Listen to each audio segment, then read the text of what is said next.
Hey, Christy here from Loom Crafty Fiber Arts. Today I want to show you how to loom knit the, what I'm calling between the seasons blanket stitch. Now this stitch is of course a flat panel. I have not tried it in the round yet.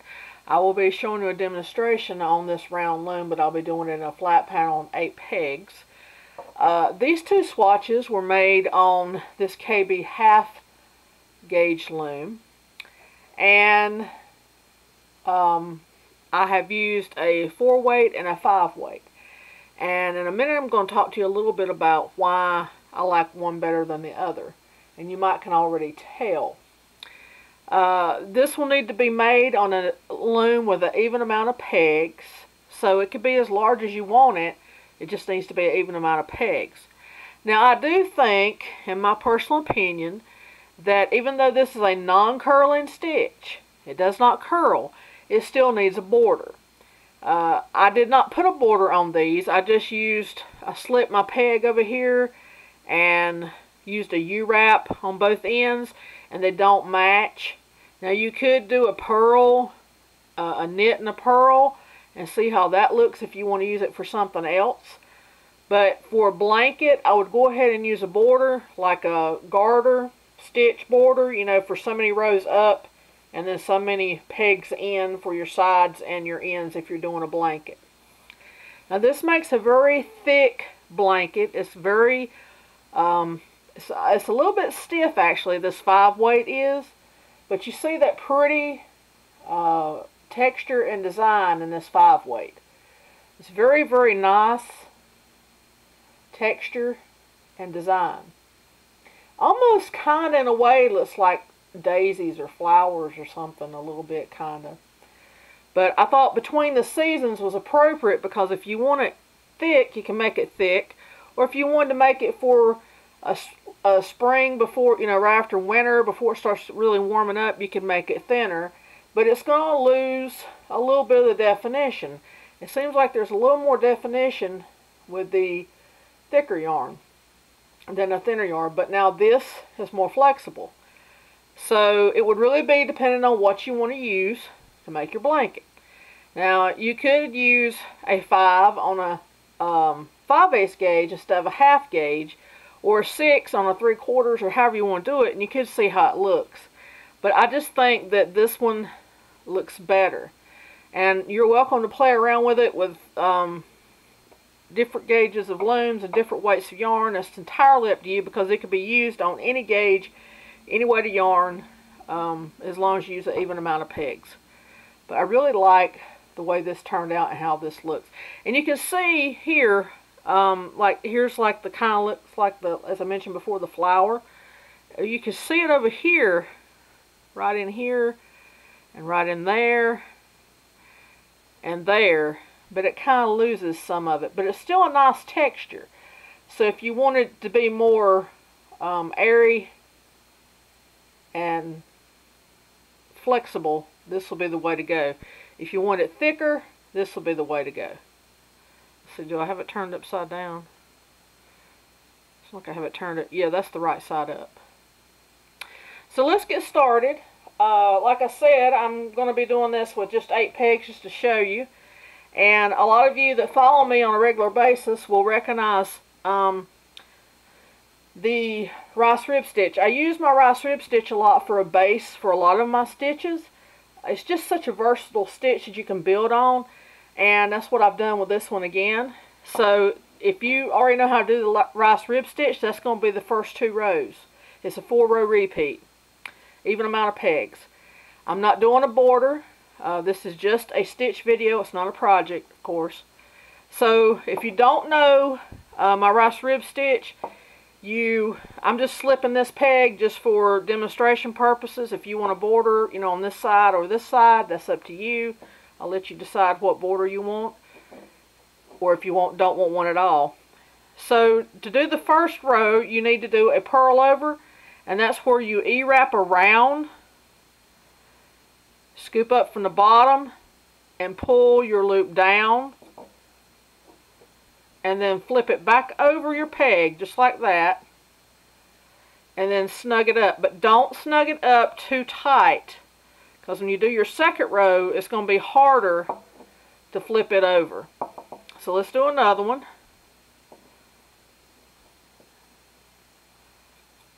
Pull it down and back over the peg. Now you will see purl overs done. The original purl over was done a flat knit, and it was done like this, and then the same motion with the loops, but I usually do mine with an E-wrap. I just like the look better. And flip it over. And mine's not wanting to cooperate with me. E-wrap around, coming from this peg, around the front. Scoop up from the bottom.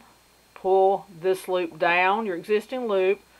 Flip it over the peg. You can hold it or whatever you want to do. And then snug it up a little bit with your working yarn. You see, I don't have it too tight. It's not too tight here. And even if you think you don't have it too tight, you probably still will anyway. So just, you know, be mindful of that when you're doing this stitch. So we're going to finish this out. And I'm just going to U-wrap this last peg. And then going back this way, I'm going to slip it. And the second row of the rice rib stitch is you come from your first peg here, you go around the back side of your next two pegs, wrap around in the front, just like a big E-wrap. You can see right here, just like a big, see if I can get my, there we go, big E-wrap. And you knit them off.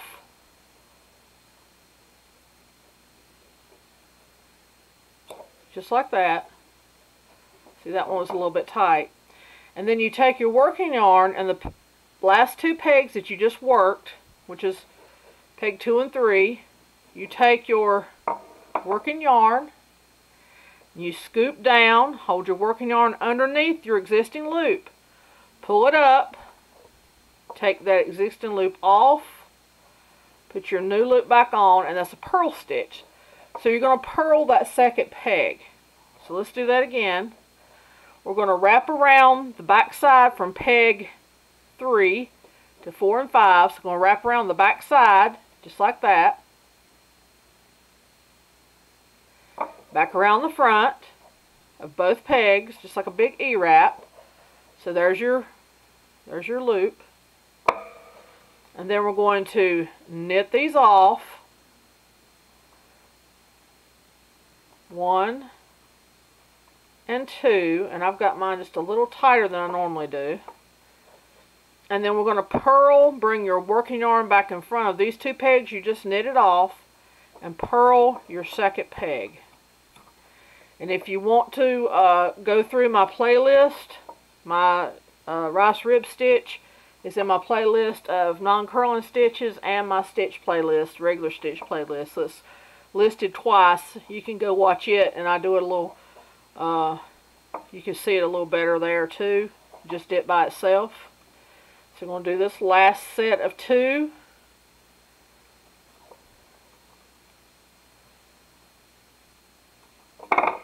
And then we're going to purl the second peg and U-wrap the last one.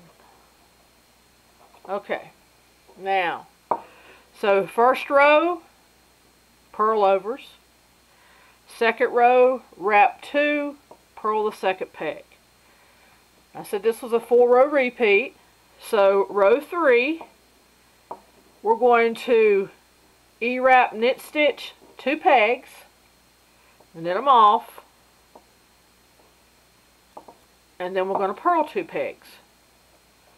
So scoop down from the top, lay your working yarn below that existing loop, scoop that loop up, take it off and put the new loop back on and tighten it up. So knit, knit, E-wrap, E-wrap, purl, purl. So that's going to be your pattern. You're going to E-wrap 2, purl 2 till you get to the end of your row. So since we E-wrap these 2, purl these 2, we're going to E-wrap these 2, knit them off.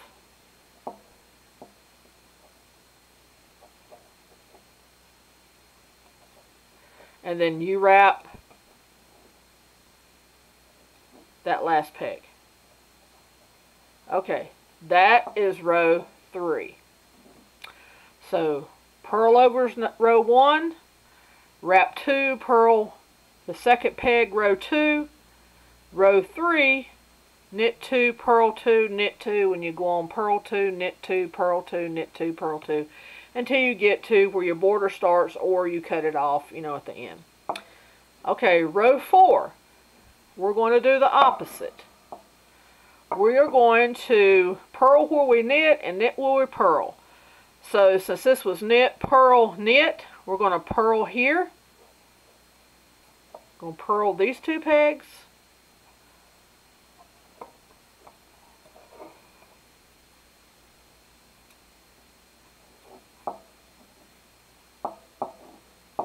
And then we're going to knit these 2 pegs.